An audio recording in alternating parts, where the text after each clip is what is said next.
உன்னை காலி பண்ணிடுவேன், அசிங்கப்படுத்திடுவேன்னு சொல்ற எவனா இருந்தாலும் சரி,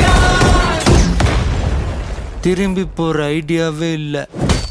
ஆர்க்கு நகர்மணி, தளபதி ஜனநாயகன் மூவி சர்டிபிகேட் ஏன் இன்னும் கொடுக்காம இருக்காங்க?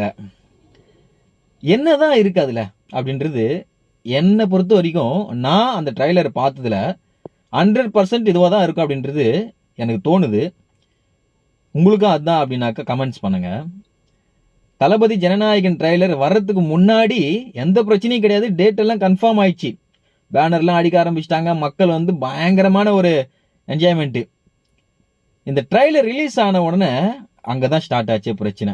அந்த சர்டிஃபிகேட், இந்த சர்டிஃபிகேட், ஸ்கூல் சர்டிஃபிகேட், யோயோ எல்லா சர்டிஃபிகேட்டும் கேட்க ஆரம்பிச்சிட்டாங்க.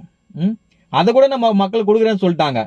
எல்லா சர்டிஃபிகேட்டும் நாங்கள் கொடுக்குறோம்டா, எப்பா நீங்கள் தயவு செய்து தளபதியோட படத்துக்கு சர்டிஃபிகேட் கொடுங்க அப்படின்றாங்க.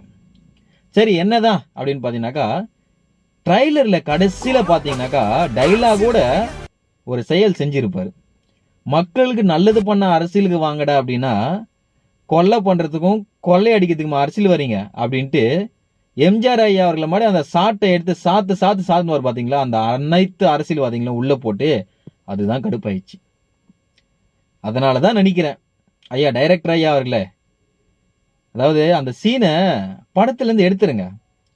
நிஜத்தில் தளபதி அது நடக்க தான் போகுது, அப்போ என்ன பண்ணுவோன்னு பார்த்துக்கலாம். ஜனநாயகன். நன்றி. மக்களுக்கு நல்லது பண்றதுக்கு அரசியலுக்கு வாங்கடா, கொள்ளை அடிக்கிறது கொலை பண்றதுக்கு அரசியலுக்கு வரீங்க.